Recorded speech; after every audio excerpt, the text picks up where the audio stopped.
Topic चल रहा था हमारा वर्टिकल सर्कुलर मोशन, ठीक है। इसमें हमने दो एग्जांपल पढ़ लिए थे, कौन सा, mass tied to string, mass tied to rod, ठीक है। वर्टिकल सर्कुलर मोशन का और एक एग्जांपल है जिसका नाम है स्पीयर ऑफ डेथ, ठीक है। इसको हम बोलेंगे मृत्यु गोल, ठीक है। रियल में ये जो होता है ये सर्कस में होता है। किसमें होता है? सर्कस में, या फिर कहाँ बोलेंगे, हाँ सर्कस में ही होता है मैक्सिमम टाइम, या फिर अम्यूजमेंट पार्क वगैरह रहते हैं। रोलर कोस्टर नहीं क्या, हाँ रोलर कोस्टर भी एक वर्टिकल सर्कुलर मोशन का एग्जांपल हो गया। स्पीयर ऑफ डेथ जो रहता है वो जनरली आपको सर्कस में देखने को मिलता है, जो कि मैंने भी नहीं देखा है रियल में, लेकिन वीडियो में देखा है, ठीक है। अगर आपको इसको अच्छे से देखना है तो आप यूट्यूब पे सर्च करके देख सकते हो, तो अच्छा रहेगा, ठीक है।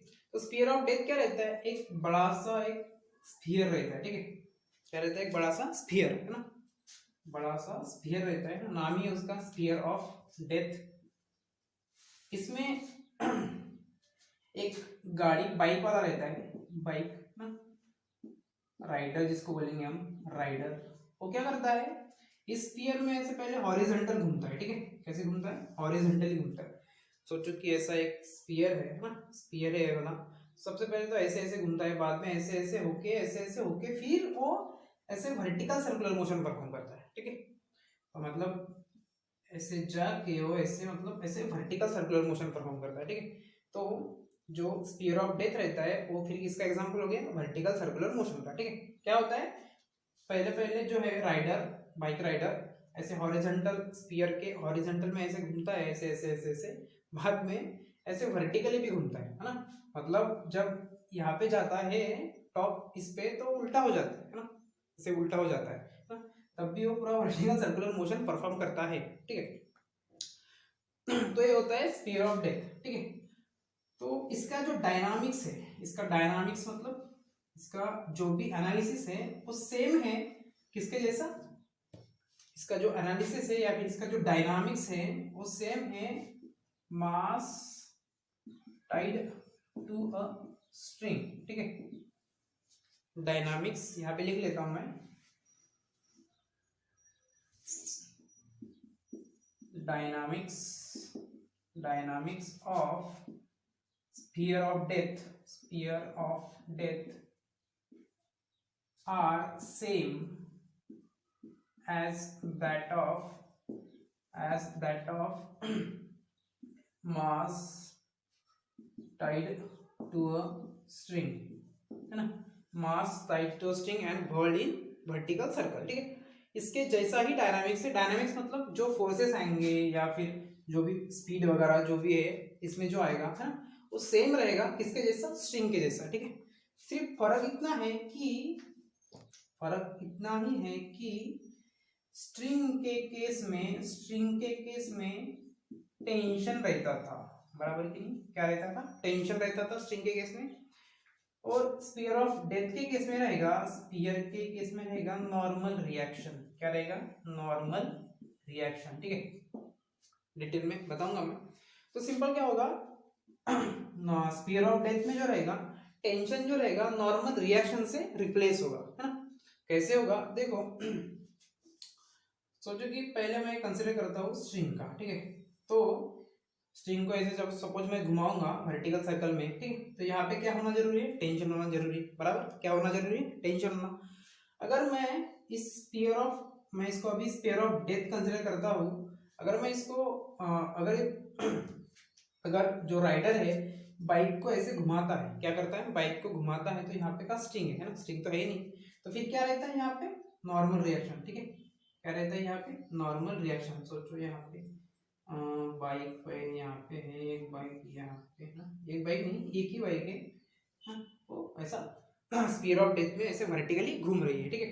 तो इस केस में जो टेंशन रहेगा स्ट्रिंग के केस में, जो रिप्लेस होगा नॉर्मल रिएक्शन से, ठीक है। अब नॉर्मल रिएक्शन से क्यों रिप्लेस होगा, है ना, तो ठीक है, इस पॉइंट पे तो कुछ जरूरत है नहीं, मतलब इस पॉइंट का कुछ प्रॉब्लम है नहीं, क्योंकि यहाँ पे जो है गिरने वाला है नहीं, ठीक है। लेकिन जो प्रॉब्लम है इस पॉइंट का, प्रॉब्लम है इस पॉइंट का, है ना, और इस पॉइंट का, या फिर पूरे बाकी के पॉइंट का, इसको छोड़ के, क्योंकि इसमें तो जो बाइक है वो गिरने वाली है ही नहीं, क्योंकि वो वहां पे रहेगी, ठीक है। सोचो इस पॉइंट में क्या होगा, अगर इस पॉइंट पे एक वेट रहेगा mg, बराबर, क्या रहेगा? एक वेट mg, और एक नॉर्मल रिएक्शन रहेगा n। क्या रहेगा? Normal reaction n। तो क्या होगा देखो बरा, क्या होगा कि ये जो नॉर्मल रिएक्शन हो रहे वेट है वो क्या प्रोवाइड करेंगे? सेंट्रीफ्यूगल फोर्स, बराबर कि नहीं? तो क्या होता है कि इनके बीच में ये जो सरफेस है, ये सरफेस है और ये गाड़ी का सरफेस है, सोचो, है ना? इनके बीच में एक नॉर्मल रिएक्शन होना बहुत जरूरी होता है। नॉर्मल रिएक्शन होना जरूरी होता है मतलब इनके बीच में कांटेक्ट होना बहुत जरूरी होता है, ठीक है? अगर कांटेक्ट छूट गया या फिर कांटेक्ट निकल गया तो नीचे आ जाएगा, है कि नहीं? सिंपल सी बात है, आया समझ में? इस केस में क्या होना जरूरी है? टेंशन होना जरूरी है। और स्फीयर ऑफ डेथ में व्हीकल या फिर बाइक के बीच में और स्फीयर ऑफ डेथ के सरफेस के बीच में, ठीक है? ये स्फीयर ऑफ डेथ है ना, ये इसका सरफेस है, इसके बीच में और व्हीकल के बीच में क्या होना चाहिए? व्हीकल या फिर बाइक के बीच में क्या होना जरूरी है? कांटेक्ट होना जरूरी है। क्या होना जरूरी है? कांटेक्ट, है ना? कांटेक्ट होना जरूरी है मतलब नॉर्मल रिएक्शन होना जरूरी है, ठीक है?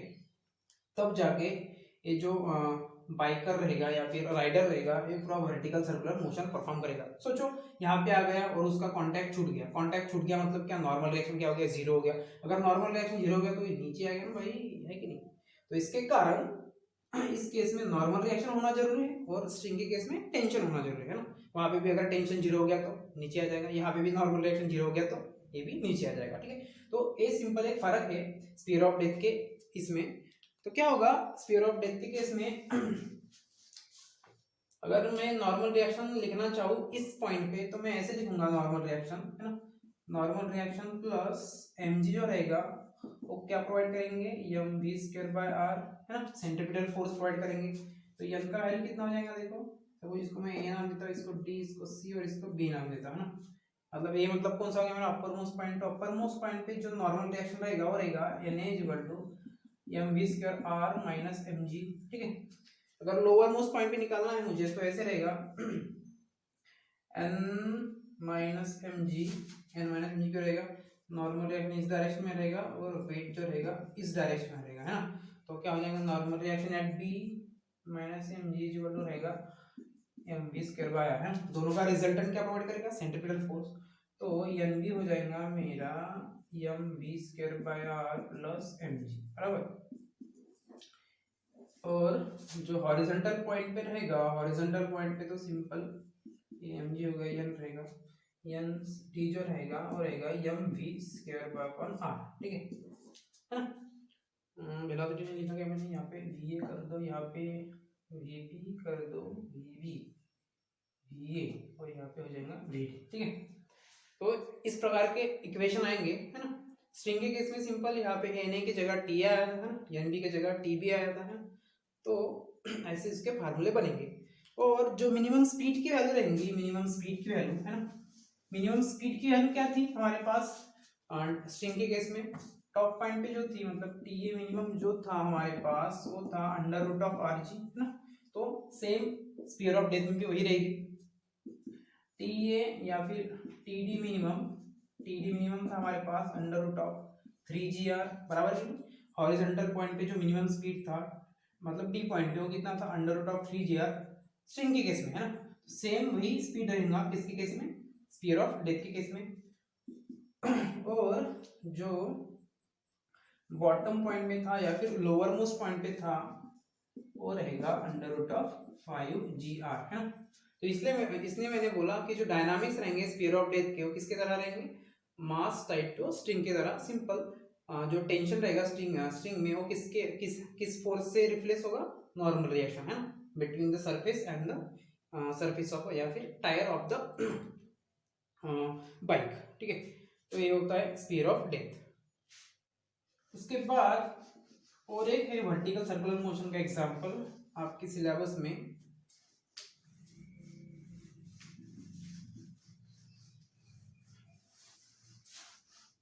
इस पे न्यूमेरिकल्स है ना? ये जो है इस पे न्यूमेरिकल्स पूछे जाएंगे, तो न्यूमेरिकल्स आएंगे तब मैं बताऊंगा। उसके बाद और एक है जिसका नाम है vehicle at the top of convex bridge, ठीक है? कॉन्वेक्स ब्रिज देखा है क्या आपने? कॉन्वेक्स ब्रिज कभी ऐसा ब्रिज देखा होगा? देखा होगा? नहीं भी देखा होगा तो अज्यूम कर सकते हो, इमेजिन कर सकते हो, ठीक है। ऐसे ब्रिज रहते हैं बहुत, ठीक है। तो ये हो गया हमारा कॉन्वेक्स ब्रिज हो गया, है ना। तो जब व्हीकल, है ना, ऐसे जाएगा व्हीकल तो कौन सा मोशन परफॉर्म करेगा? देखो ये सर्कल दिख रहा है कि नहीं आपको, है ना, तो सर्कुलर मोशन परफॉर्म करेगा। मतलब कौन सा? वर्टिकल सर्कुलर मोशन परफॉर्म करेगा। तो एग्जांपल किसका हो गया? ये वर्टिकल सर्कुलर मोशन का, ठीक है। तो ये में हो गया मेरा क्या हो गया? कॉन्वेक्स ब्रिज, कॉन्वेक्स ब्रिज हो गया है ना। तो इस पे क्वेश्चन पूछ सकता है। इस पे क्वेश्चन कैसे पूछेगा? ऐसे पूछेगा क्वेश्चन कि obtain an expression for maximum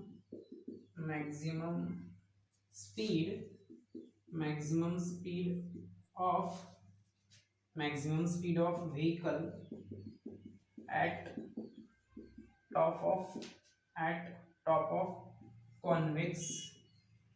convex bridge so that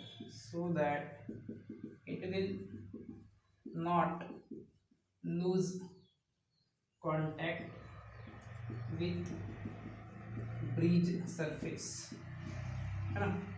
तो इस तरह का क्वेश्चन रहेगा कि मैक्सिमम स्पीड क्या रहेगा टॉप ऑफ द व्हीकल, है ना, top of the sorry convex bridge, है ना। ये व्हीकल सोचो टॉप पे है, तो इसका मैक्सिमम स्पीड क्या रहेगा कि ये जो व्हीकल है इस सरफेस का कांटेक्ट लूज ना करे, है। इसका बेस्ट एग्जांपल देता हूँ मैं, इसका ब्रेकर, ठीक है।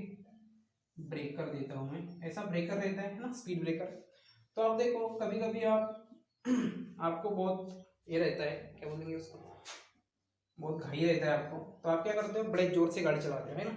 बहुत जोर से गाड़ी चलाते हो, आप ब्रेकर देखते ही नहीं हो, है ना।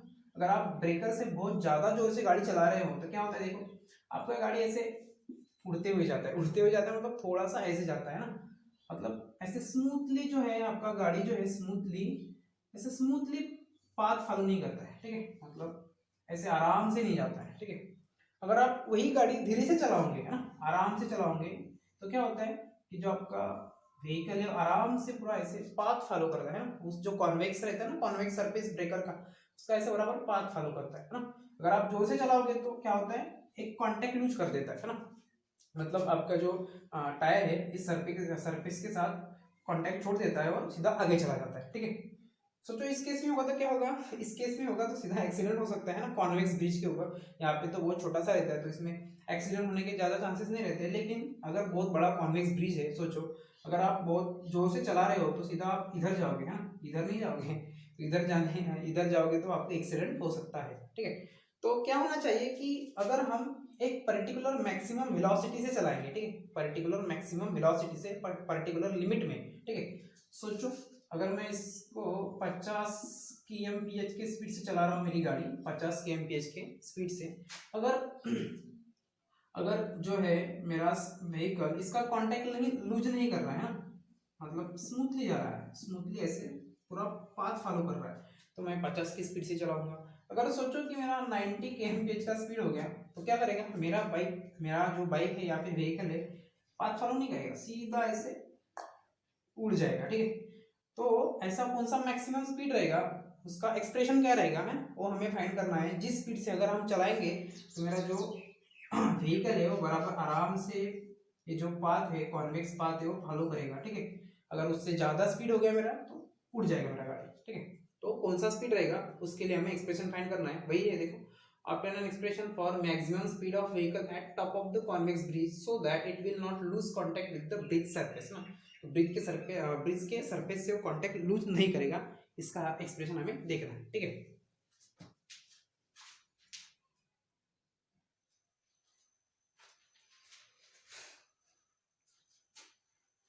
देखो इधर मैं एक कंसिडर करता हूँ कि एक कॉन्वेक्स ब्रिज है मेरे पास, ठीक है, मेरे पास मतलब रोड पे एक कॉन्वेक्स ब्रिज है, वहां से एक व्हीकल जा रहा है, क्या जा रहा है? व्हीकल, है ना। Consider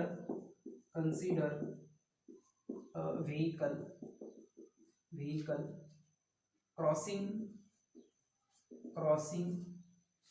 convex crossing a convex bridge, ठीक है। एक कॉन्वेक्स ब्रिज को क्या कर रहा है, क्रॉस कर रहा है एक vehicle. Let M mass of vehicle, mass of vehicle है ना, एम जो है इसका क्या है, मास ऑफ व्हीकल है ना। सोचो R radius of convex surface, radius of convex surface, या फिर इसको हम बोलेंगे radius of curvature. Okay, R हो गया।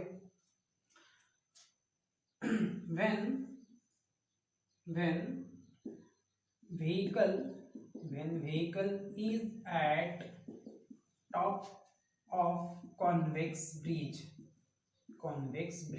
ठीक है। सोचो यहां से चलने के बाद ये जो व्हीकल है ना, ये टॉप पॉइंट पे आ गया, कॉन्वेक्स सरफेस के कॉन्वेक्स ब्रिज के कौन से पॉइंट पे आ गया, टॉप पॉइंट, ठीक है।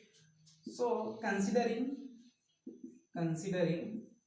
व्हीकल एज पॉइंट मास है ना, पॉइंट मास, अगर मैं व्हीकल को पॉइंट मास की तरह ट्रीट करता हूं तो फोर्सेस एक्टिंग ऑन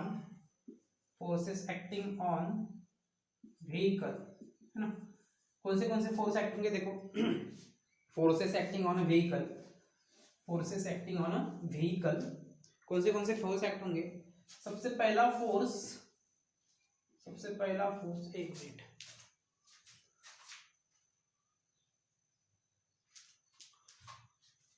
सबसे पहला फोर्स तो इस व्हीकल का वेट रहेगा mg बराबर। तो सबसे पहला रहेगा वेट ऑफ व्हीकल mg, वो रहेगा डाउनवर्ड डायरेक्शन में है ना, इन डाउनवर्ड डायरेक्शन या फिर डायरेक्शन, ठीक है। दूसरा फोर्स क्या रहेगा, सोचो ये सरफेस है, यहाँ पे मैंने एक मतलब व्हीकल जा रहा है, तो जो सरफेस रहेगा वो व्हीकल के अगेंस्ट, मतलब व्हीकल के ऊपर क्या लगेगा, नॉर्मल रिएक्शन है ना। तो जो नॉर्मल रिएक्शन लगाएगा सरफेस, वो जो रहेगा इस सरफेस को नॉर्मल रहेगा, क्या रहेगा, नॉर्मल है ना, मतलब ऐसे रहेगा। दूसरा फोर्स कौन सा रहेगा, normal reaction and by the surface of bridge, ठीक है। तो नॉर्मल रिएक्शन रहेगा कौन सा, सरफेस, नॉर्मल रिएक्शन इसका कौन देगा, सरफेस ऑफ द ब्रिज देगा, ठीक है। तो ये दो फोर्स एक्ट होंगे। उसके बाद देखो इन दोनों का जो रिजल्टेंट रहेगा, इन दोनों का रिजल्टेंट वो क्या प्रोवाइड करेगा, सेंट्रीपिटल फोर्स है। देयरफॉर रिजल्टेंट ऑफ एन मतलब normal reaction and mg and weight will provide necessary centripetal force, ठीक है। if v is speed at top है ना, सोचो कि व्हीकल का स्पीड जो है v है टॉप पे, तो क्या हो जाएगा देखो, CPF centripetal force is equal to resultant of n and mg, मतलब क्या हो जाएगा mg माइनस n, ठीक है। क्या हो जाएगा mg माइनस n, मतलब CPF मतलब क्या रहेगा हमारा पास mv स्क्वायर बाय r है ना, इक्वल टू क्या हो जाएगा mg माइनस n है ना। उसके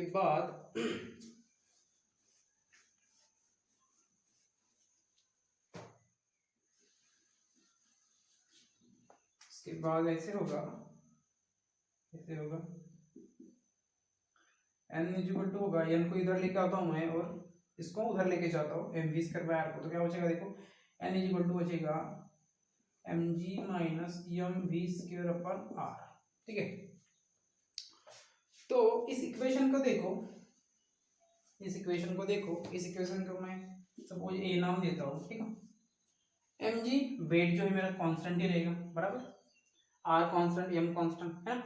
लेकिन स्पीड क्या हो सकता है, चेंज हो सकता है ना, क्योंकि स्पीड मेरे हाथ में है, ठीक है।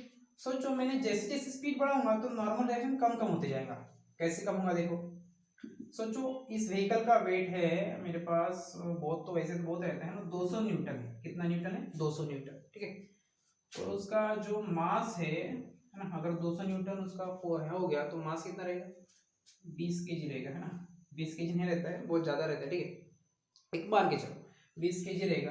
अब v का वैल्यू पहले के केस में सोचो कि यह 5 है, 5 मीटर पर सेकंड, है ना। और r सोचो कि वो भी 20 मीटर है, सोचो, है ना। कितना मीटर है, 20 मीटर, ठीक है। तो क्या हो जाएगा, 20 20 कैंसिल, है ना। 200 माइनस 5 कितना हो जाएगा, 195। नॉर्मल रिएक्शन क्या आ गया मेरा, 195, ठीक है। अब क्या करता हूँ मैं, स्पीड को बढ़ाता हूँ, क्या करता हूँ, स्पीड को बढ़ाता हूँ। सो जब मैंने 10 कर दिया, क्या कर दिया, 10 कर दिया, है ना। अब यहाँ पे 10 करूंगा तो ये कैंसिल हो जाएगा, और क्या बचेगा, 200 माइनस 10 कितना हो जाएगा, 190, है ना। सपोज मैं 20 करता हूँ तो यहाँ पे कितना आएगा, 180, है ना।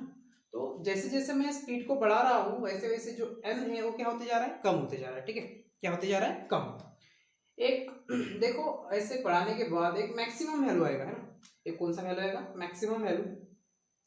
सपोज मैं इसका स्पीड जो है 200 कर लूंगा, कितना, 200 मीटर पर सेकंड, ठीक है। तो 200 मीटर पर सेकंड कर लूंगा तो n का वैल्यू कितना आ जाएगा, 0, है ना। n का वैल्यू कितना आ जाएगा, 0। तो 200 क्या हो गया, इस व्हीकल का मैक्सिमम स्पीड हो गया, क्या हो गया, व्हीकल का मैक्सिमम स्पीड, है ना। उस स्पीड से चलाऊंगा तो जो गाड़ी है जस्ट कांटेक्ट मेंटेन करेगी, क्या करेगी, मेंटेन करेगी, जस्ट कांटेक्ट मेंटेन करेगी। जस्ट कांटेक्ट मेंटेन करेगी मतलब क्या करेगी कि वो पूरी तरीके से कांटेक्ट लूज नहीं करेगी, थोड़ा सा ऐसे मतलब टच रहेगी उसमें, ठीक है, थोड़ा सा टच रहेगा उसका, ठीक है। तो जैसे जैसे मैं क्या बढ़ाता हूँ, स्पीड बढ़ाता हूँ तो नॉर्मल रिएक्शन क्या हो जाता है मेरा, कम कम होते जाता है, हाँ? अगर एक पर्टिकुलर मैक्सिमम वेलोसिटी चाहिए मुझे, एक पर्टिकुलर क्या चाहिए, मैक्सिमम वेलोसिटी, तो उस मैक्सिमम वेलोसिटी मैक्सिमम स्पीड पे जो नॉर्मल रिएक्शन रहेगा वो कितना रहेगा, 0 रहेगा, है ना। Therefore for just maintaining contact, for just maintaining contact, for just maintaining contact n equal to 0, therefore v is equal to क्या हो जाएगा, v max। आया समझ में। सबसे पहली बात समझना जरूरी है, जैसे जैसे मैं v बढ़ाऊंगा वैसे वैसे मेरा क्या होते n क्या होते जाएगा, कम कम होते जाएगा, यहाँ अभी देखा हमने, बराबर। उसके बाद एक मैक्सिमम वैल्यू आएगा, है ना। Vmax का एक मैक्सिमम वैल्यू आएगा जिस वैल्यू पे जो n है वो क्या हो जाएगा, 0 हो जाएगा, क्या हो जाएगा, 0। n 0 हो गया मतलब क्या हो गया कि कांटेक्ट तो छूट गया, n 0 हो गया मतलब, लेकिन हम उसको बोलेंगे कि vehicle is just maintaining contact, क्या बोलेंगे इसको, जस्ट मेंटेनिंग कांटेक्ट। हाँ, अगर n जो है मेरा नेगेटिव होता है, क्या होता है, नेगेटिव, अगर नेगेटिव हो गया तो कांटेक्ट छूट गया पूरी तरीके से, ऐसे हम बोलेंगे, ठीक है। लेकिन n 0 है मतलब मैं ऐसे बोलूंगा कि जो व्हीकल है सिंपल है, थोड़ा सा कांटेक्ट मेंटेन कर रहा है ना। तो उस केस में जो स्पीड रहेगा वो क्या रहेगा, मैक्सिमम रहेगा, है ना। अगर इस स्पीड से अगर आगे इस स्पीड से ज्यादा से मैं व्हीकल भगाता हूँ तो यानी क्या हो जाएगा, नेगेटिव हो जाएगा, और गाड़ी क्या हो जाएगी, पूरी ऊपर चले जाएंगे, ऊपर चले जाएंगे मतलब ऐसा रोड फॉलो नहीं करेगी, ठीक है। अगर मैक्सिमम स्पीड से चलाता हूँ गाड़ी को मैं, n 0 हो जाएगा, लेकिन जस्ट कांटेक्ट मेंटेन करेगा व्हीकल और एक पूरा पाथ फॉलो करेगा, ठीक है। आया समझ में। तो यहाँ पे n का वैल्यू 0 पुट करो, क्या बन जाएगा 0, क्या बन जाएगा mg, यहाँ पे क्या बन जाएगा m। अब n 0 हो गया मतलब v क्या हो गया, मैक्स हो गया, ये हो जाएगा v मैक्स, है ना। ये हो जाएगा r, है ना। इसको मैं इधर लेके आता हूँ, क्या बन जाएगा m v मैक्स का square upon r equal to क्या हो जाएगा mg, mm क्या हो जाएगा कैंसिल, v मैक्स बन जाएगा मेरा अंडर रूट ऑफ rg, है ना। तो ये मैक्सिमम स्पीड का वैल्यू रहेगा व्हीकल का, है ना। अगर मैं इस स्पीड से चलाता हूँ या फिर इससे कम स्पीड से चलाता हूँ गाड़ी को, तो गाड़ी स्मूथली इस रोड को फॉलो करेगी, इस ब्रिज को फॉलो करेगी। अगर स्पीड इससे थोड़ा सा भी बढ़ गया तो गाड़ी सीधी बाहर चली जाएंगी, कांटेक्ट लूज कर देंगे, ठीक है। तो ये था हमारा व्हीकल ऑन कौन सा ब्रिज, कॉन्वेक्स ब्रिज, ठीक है।